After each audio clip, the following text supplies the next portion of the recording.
Isaia toko 110. Ary solofo mitsimoka eo amin'ny fototry Jese, izy mitrebona avy eo aminy. Hitoetra ao aminy ny fanahin'ny Tompo, dia ny fanahin'ny fahendrena sy ny fahazavan-tsaina, ny fanahin'ny fanoloran-tsaina sy ny faherezana, ny fanahin'ny fahalalahana sy ny fatahorana ny Tompo. Ho anitra ankasitrahana aminy ny fatahorana ny Tompo, ka tsy tsara araka ny hitany masony izy, na ampanaiky araka n'ireny sofiny, fa ho tsarainy amin'ny fahamarinana ny madinika, ary omeny rariny ny mahantra amin'ny tany. Hamely ny tany amin'ny tsorakazo ny vavany izy, ary ny fofonain'ny vavany no amonoany ny ratsy fanahy. Fahamarinana no fisikinany, ary fanahy mahatoky no fehikibony.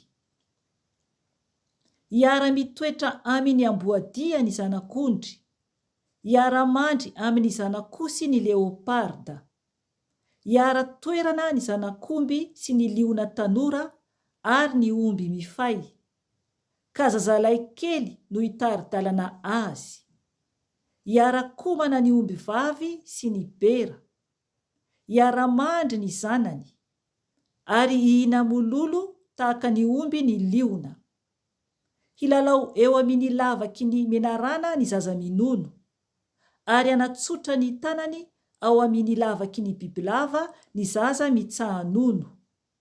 Tsisy andratra ary tsisy animba manerana ny tendrombohitro masina, fa hoenika ny fahalalana ny Tompo ny tany, tahaka ny anarona ny ranomasina.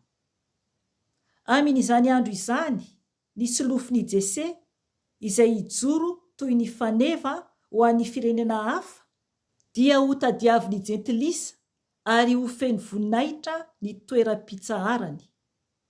Amin'izany andro izany, dia mbola anatsotra ny tanany fanindroany ny Tompo, mba hanavotra ny olony izay mbola sisa avy any Asiria sy Ezipta, Patrosa sy Kosy, Elama, Sinara sy Amata, ary ny avy any amin'ny nosy an-dranomasina.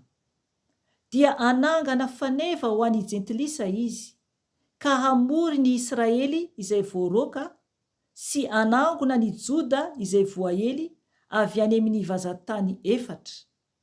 Hitsahatra ny fialonan'ny Efraima, ary ho fongorana ny mpandrafy any Joda.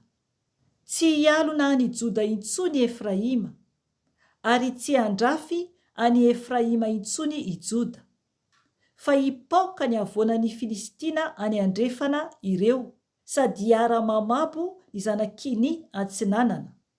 Amin'ny Edoma sy Moaba no hanaingany ny tanany, ary hanoa azy ny taranaki Amona.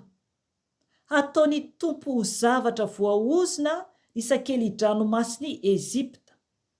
Hanainga ny tanany amin'ny ony Eufrata izy, ka amely azy amin'ny rivony mahamay. Ho kapohiny io dia hanjary sakeli-drano 7, ary ho tafita amin'izany ny olona tsy miala kapa. Hisy lalana voavoatra halehan'ny olona sisa, izay ho sisa avy any Asiria, toy ny ho an'ny Israely tamin'ny andro ny akarany avy tany amin'ny tany Ezipta. Amen.